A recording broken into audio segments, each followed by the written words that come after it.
Lidstvo, do něhož počítám také vás, lze totiž rozdělit podle teorie kavárna, člověk, mísa, koblih.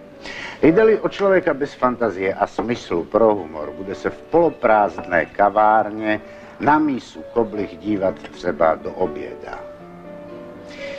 Pak jsou lidé, kteří se při pohledu na mísu koblih baví představou, co by se dělo, kdyby někdo začal ostatní koblihami bombardovat. A nakonec existuje třetí skupina lidí, které zmíněná představa láká natolik, že vstanou a uskuteční ji. Ne. Takoví lidé, pevně věřím, neexistují. A kam byste potom zařadil Saturnina?